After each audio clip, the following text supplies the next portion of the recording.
प्रारब्ध के सभी दर्शकों को मेरा नमस्कार। मेरा नाम है संदीप आर के सिंह और आज हमारे साथ श्री बाबा रामदास जी। बाबा जी, जय श्री राम। जय श्री राम। कल का जो योगी आदित्यनाथ ऐसा भीषण इंटरव्यू है कि सुनने वालों के रोंगटे खड़े हो गए थे, जो लोग वहां उस समय सुन रहे थे, अर्णव गोस्वामी के भी।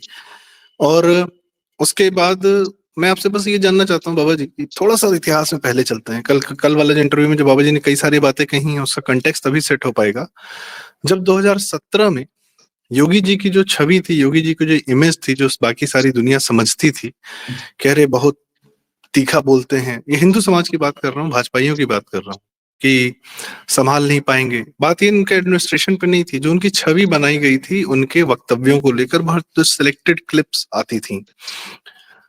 तो उस समय की छवि में और 7 साल के काम में और अब जो बाबा जी की बात सुनी जा रही है, क्या फर्क महसूस करते हैं आप? सर इंटरव्यू की तो बात अभी की जाएगी जी। मैं बस दूसरों की क्या कहूं, मैं खुद अपनी बात करता हूं। जब 17 का चुनाव भाजपा जीत गई तो मुख्यमंत्री के चुनाव में 6-7-8 दिन लग गए थे।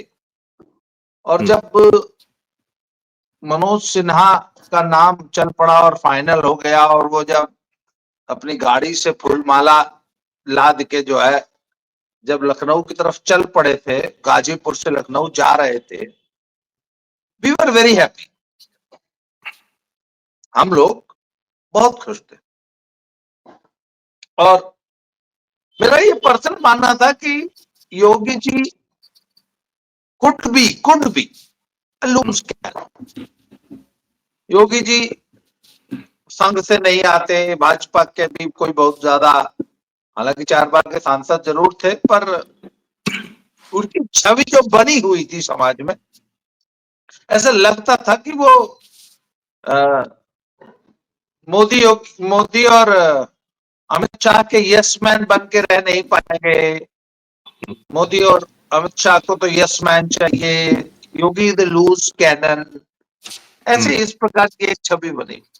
पार्टी भी सशंकित थी इनको लेके। पहले 2-3 साल तक तो आपको तो सब पता है किस तरीके से इनके पैरों में चक्कियां बांध दी गई थी।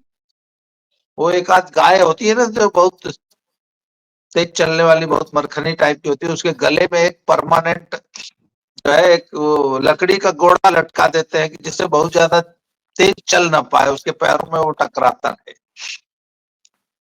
कुछ पशुओं के तो अगले दोनों पैर ही बांध दिए जाते हैं, थोड़ी सी बस रस्सी होती है, हल्का सा चल सके।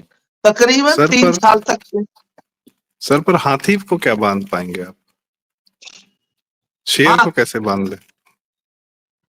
तो इस तरीके से भाजपा उनको लेके चली है और हमेशा खबरें उड़ती रहती थी, बस जाने वाले हैं, जाने वाले हैं, जाने वाले हैं, जाने वाले हैं।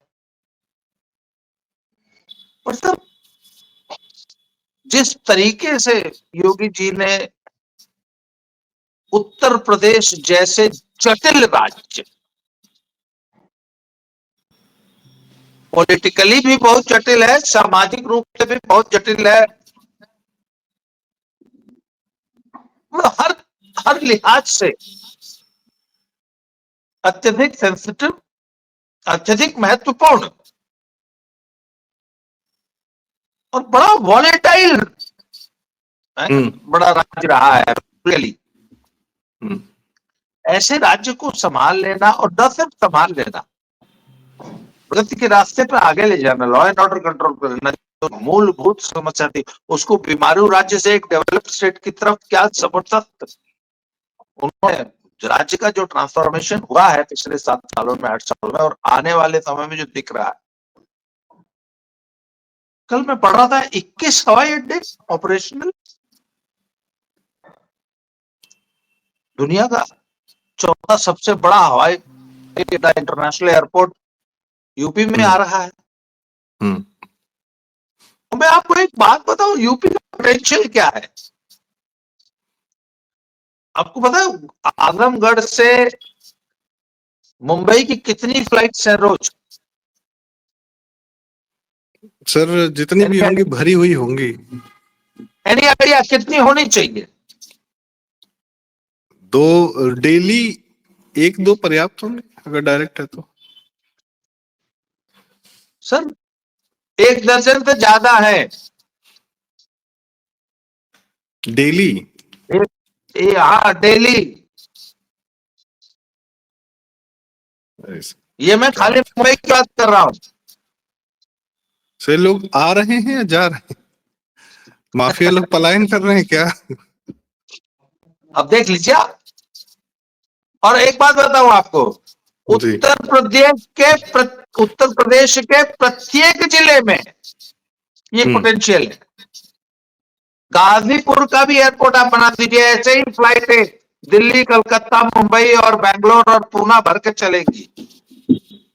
अरे इतने लोग हैं, इतने लाखों लोग हैं और इतने लोग जॉब्स करते हैं। जी। तो बाबा जी आपने इतनी बढ़िया बात बताई कि जो पूरा एकदम डेवलपमेंट का मॉडल है, लॉ एंड ऑर्डर है और ये सारी दुनिया देख रही है। मेरा मुख्य है कि कल जो इंटरव्यू हुआ है, यही मीडिया बाबा जी को कैसे प्रस्तुत करती थी कि बहुत, जैसा आपने कहा कि लूज कैनन और बहुत सिलेक्टिव।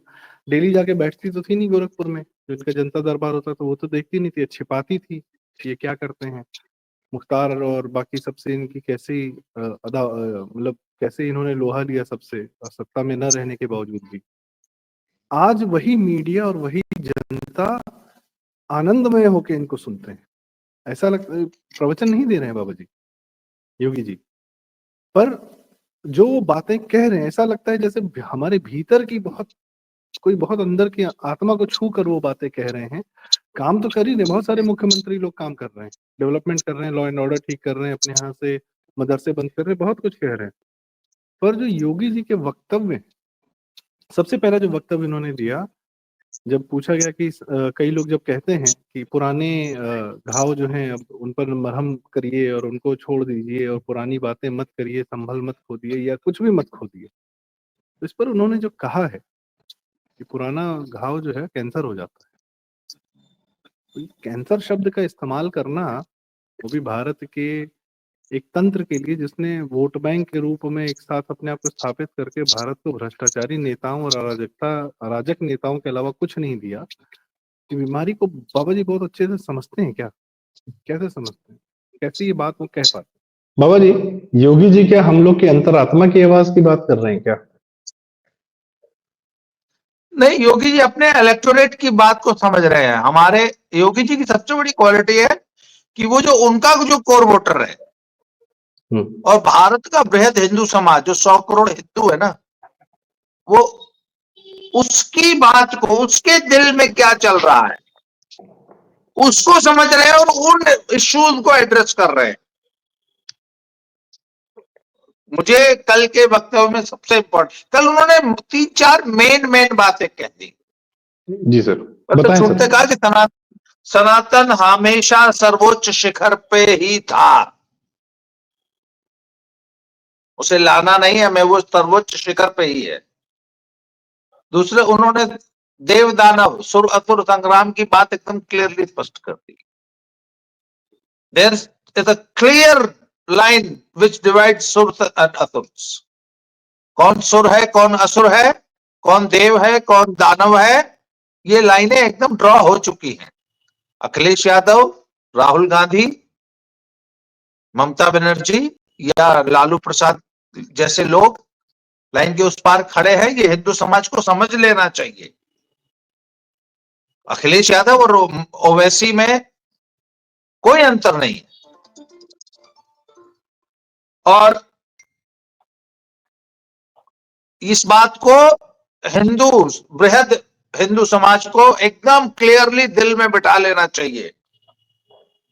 अब दूसरी बात, ये उन्होंने और बहुत सारी बातें की कि नहीं, जातिवादी जनगणना को उन्होंने एक सिरे से खारिज कर दिया, बटोगे तो कटोगे। उन्होंने कहा कि मैंने ऐसे ही नहीं कह दिया था, अनायास नहीं कह दिया था। ये उनका क्लियर कट, उनका एक सिद्धांत है, एक फिलॉसफी है। उन्होंने क्लियर कट कल के इंटरव्यू में जाति जनगणना को और जातीय विभाजन जातीय मतभेद, जाति के आधार पर हिंदू समाज को बांटा जाए, इसके वो बिल्कुल भी पक्ष में नहीं है। कल उन्होंने एकदम स्पष्ट कर दिया। वक्फ बोर्ड की बात आई तो वो स्पष्ट कहते हैं कि ये वक्फ बोर्ड है या भूमाफिया है। मतलब किसी की भी जमीन खाली देखी उस पर कब्जा कर लिया, किसी की भी जो भाई गुंडा बदमाश अतीक अहमद और मुख्तार अंसारी का और किसी भी भूमाफिया का क्या मॉडस ऑपरेंडी होता है। किसी की भी प्राइम लैंड देखी, कब्जा कर लिया, हमारी है भाई, हुक्म चाहे जैसे होने पौने दाम में उससे ले लिया। कहते ब्लडी यू आर मतलब बिहेविंग लाइक लैंड माफिया। पूरा पाकिस्तान और बांग्लादेश भी तो कि सर वो वक्फ बोर्ड को लैंड माफिया से ज्यादा कुछ समझते ही नहीं। वो कहते तुम्हारी हिम्मत कैसे हुई, तुम कुंभ पे अपना दावा ठोक रहे हो, जब तुम्हारा बीज नहीं पड़ा था तब से कुंभ है। बीज जब तुम्हारा बीज नहीं फूटा था। तो he did not mince his word. He never wanted to, he never tried to sound politically correct. दुनिया क्या कहेगी, लोग क्या कहेंगे, संघ नाराज हो जाएगा, बीजेपी नाराज हो जाएगी, मोदी जी क्या सोचेंगे। सर पर आपसे यही सवाल पूछता हूं, पर यह बात तो एकदम पॉलिटिकली भी करेक्ट है ना। आपने खुद ही कहा कि वो अपने वोटर को एड्रेस कर रहे हैं और अपने वोटर को जो उनको सही बात लगती है उसका एड्रेस कर रहे हैं, तो this is political and that it is correct. तो पॉलिटिकली करेक्ट हो गया, इसमें इनकरेक्ट क्या है? अच्छा, उन्होंने एक चीज और बड़ी स्पष्ट कही कल कि तुमने संभल का इस्लामीकरण किया है।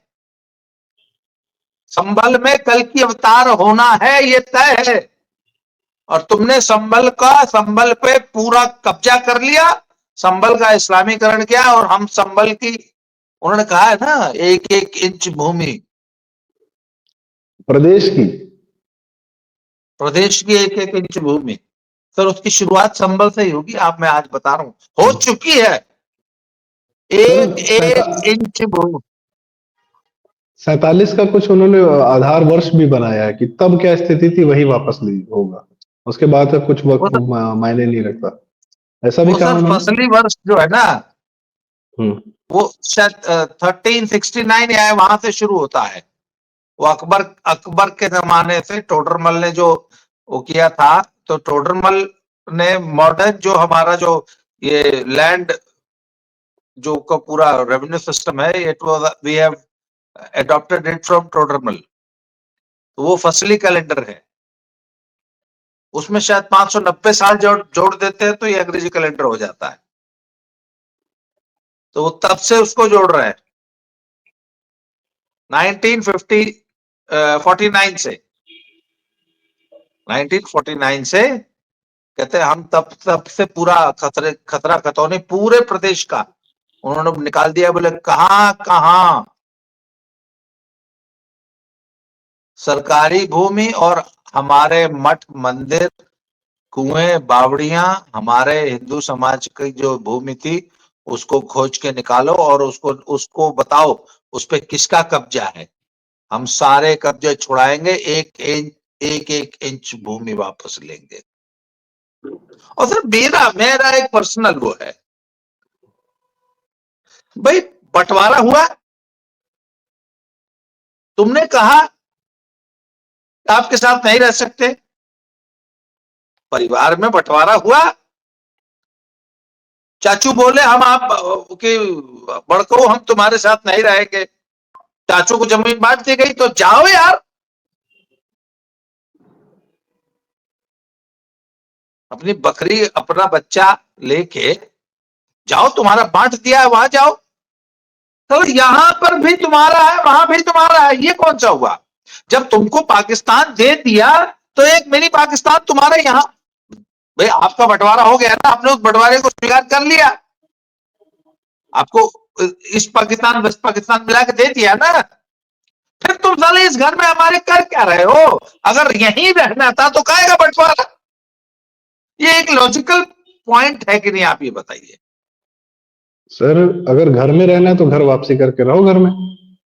हाँ, तुमने कहा था कि हिंदू मुसलमान साथ नहीं रह सकते,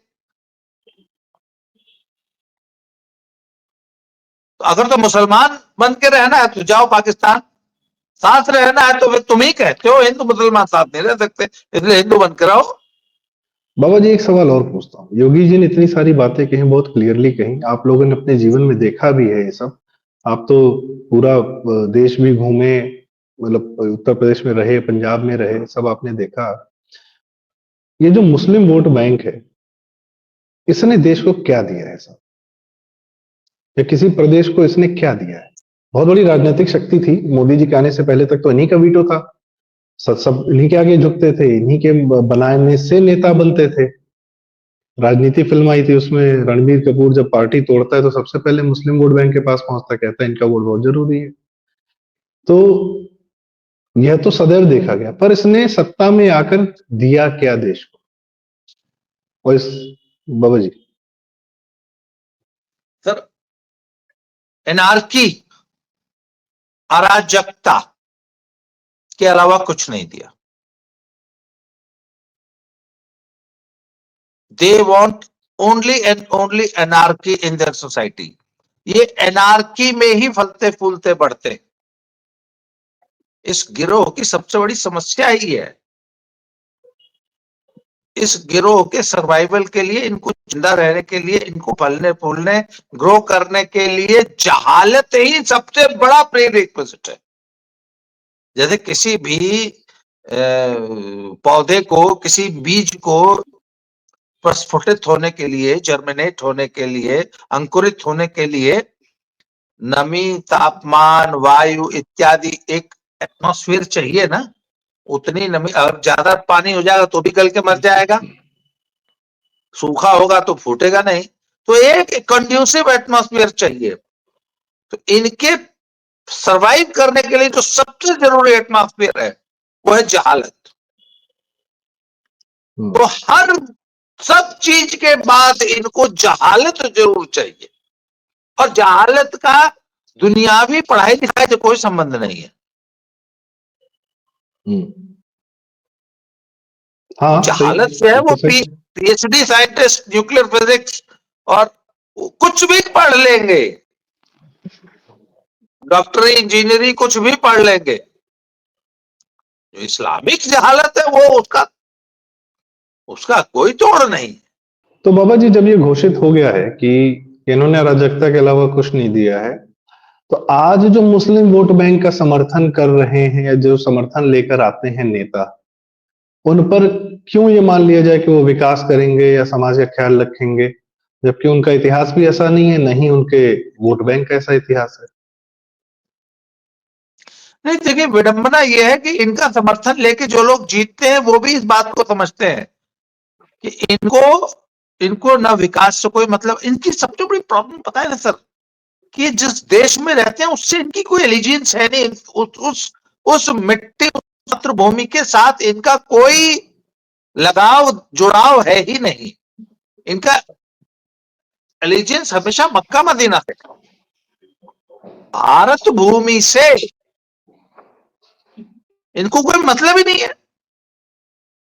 तो इस बात को इनके वोट से बनने वाली सरकारें और पार्टियां भी समझती है कि इनको कुछ नहीं चाहिए। भाई एक बार बताइए ना, कांग्रेस ने बाय डिजाइन प्लानिंग करके इनको जाहिल रखा, इनको पासमानदा रखा, इनको गरीब रखा है। इनके वो कहा था कि एक आदमी नाली में पड़ा रहना चाहता है तो काहे निकालना चाहते हो? एक आपत्ति है सर आपकी इस बात पे जी। अब अफगानिस्तान में तो कांग्रेस ने इनको जाहिल नहीं रखा, पाकिस्तान में तो कांग्रेस नहीं थी, बांग्लादेश में नहीं थी, कि अच्छे खासे चलते देश को ध्वस्त करके खुद ही गड्ढे में कूद गए। तो इनकी तो प्रवृत्ति है ना सर, कोई पार्टी इनका क्या बिगाड़ेगी? पर ऐसे में ही इंडोनेशिया और तुर्की जैसे एग्जांपल्स भी तो है ना हमारे, कि एक आदमी था 1924 में आया ना, कमाल अतातुर्क, जिसने मात्र 6 साल के अंदर तुर्की को एक मॉडर्न स्टेट बना दिया, और उसका असर आज तक दिखाई देता है। 2014 100 साल बाद तक तुर्की जो है इट्स अ मॉडर्न कंट्री। जहां पे आज भी कठपुतलियों का इस्लामिक जहालत के लिए बहुत कम स्थान है। हालांकि भाई देखिए, आफ्टर ऑल पुरानी किताब का कोई ना कोई तो असर आता ही रहता है, कुछ ना कुछ तो आ ही जाएगा। पर इसके बावजूद कमाल अतातुर्क ने जो रिफॉर्म्स किए थे वो आज तक इफेक्टिव है ना तुर्की में। तो सब देखिए, और नहीं नहीं, एक चीज और बताऊं आपको, 1970s का अफगानिस्तान याद कीजिए, हाँ, शाह से 1970 पहले। शाह से पहले का, 1970s का ईरान याद कीजिए, शाह का। 1970s का पाकिस्तान याद कीजिए, 1970s का बांग्लादेश याद कीजिए। मैं कल ही बाई चांस पता नहीं मुझे कहां से वो, मुझे एक्स पे एक वीडियो दिख गई, 1970s का Afghanistan. Oh my God, Kabul की क्या बेहतरीन। Sir, honeymoon capital of the world था सर, काबुल। हाँ, हाँ। प्रकृति से तो खूबसूरत है ही। और 70s का छोड़िए, पाकिस्तान 70s का देख लीजिए। तो सर ऐसी बात नहीं है, जनता जो है उसको मौका अगर मिलेगा। एक बार बताइए ना, आज मैंने देखी है सऊदी अरेबिया में विमेन की लेटेस्ट तस्वीरें। हालांकि मैं नंगे औरतों के नंगेपन का पक्षधर नहीं हूं, औरतें डिसेंट ही अच्छी लगती हैं। और सऊदी अरेबिया, उसने एक वही एक्स पे मैंने देखा कि आज की सऊदी अरेबिया की औरतें और आज की लंदन की सड़कें। आज की सऊदी अरेबिया की सड़क पे 3 सऊदी महिलाएं, वो एकदम बीच वेयर में औरतें घूम रही हैं, सऊदी महिलाएं, सऊदी अरेबिया के अंदर। और लंदन में जो है वो बुर्के वाली लंबी लाइन लगी हुई है। सर, विडंबना यही है ना कि क्रिश्चियनिटी कैपिटलिज्म जो है पूरी तरह नंगा कर देता है औरतों को, और ये लोग पूरी तरह बुर्के से ढक देते हैं। बैलेंस सनातन देता है। हाँ। सनातनी तो औरतें सर जो बैलेंस पब्लिक रहती को हैं। सुनिए, देखिए, पब्लिक को अगर मौका मिलेगा, हम्म। पर बात यह ना, इस्लाम अपने फॉलोअर्स को एज ए टूल, उनके लिए उसका फॉलोअर एज ए हथियार जी। उसको यूज करता है। कल मैंने और इस आनंद राजाधक जी के साथ एक इंटरव्यू किया था, मैं आप आपके दर्शकों के लिए, उन्होंने एक बहुत जबरदस्त कि इस्लाम अपने पीनस, अपने उसको भी एज हथियार ही इस्तेमाल करता है। नफस। वो, हाँ, नफस, नफस का असली मतलब रूह है, और रूह से किया हुआ जिहाद। और कहते हैं इन्होंने नफस का मतलब जो जो दुनियावी जो यूज में जो नफस है, that is the human sexual organ, male sexual organ, हथियार की तरह इस्तेमाल करता है। जी। जी। तो बाबा जी, आखिरी सवाल कि यह चीज जो है, इस्लाम तो जानता है, हमारे यहाँ हिंदू लोग नहीं जान रहे थे, सेकुलर लोग नहीं जान रहे थे, पर योगी जी जो राह दिखा रहे हैं, योगी जी के फंडे क्लियर हैं, वो समझ रहे हैं, वो जानते हैं, और क्या वो जनता के भी फंडे क्लियर कर रहे हैं क्या अपने इंटरव्यूज के माध्यम से? सर एक बात बताऊं आपको, जनता लीडर को बनाती है, फिर एक अच्छा लीडर जनता को बनाता है। दोनों एक दूसरे के पूरक होते हैं। जनता को लीडर की जरूरत है, लीडर को जनता की जरूरत है। जनता एक अच्छा लीडर अगर चुन देती है तो वो अच्छा लीडर उस जनता को अच्छा बना देता है। सर आखिर क्या कारण है कि आज पूरा भारत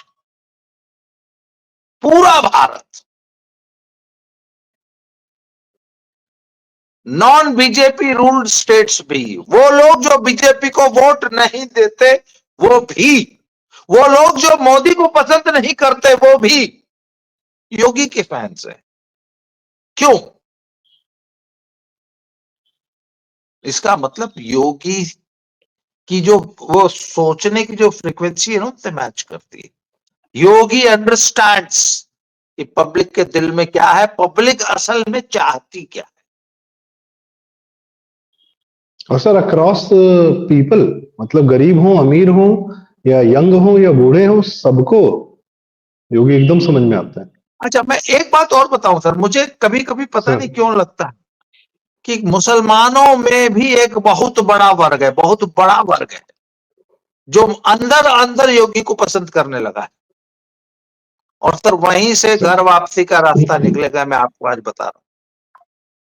चलिए अभी बाबा जी, बहुत घर वापसी पे सुनिए, योगी जी ने कल के अपने इंटरव्यू में घर वापसी पे बहुत स्पष्ट नीति बताई है कि सुबह का भूला शाम को घर आ जाए तो बहुत अच्छी बात है, और हम खुले दिल से उनका स्वागत करेंगे।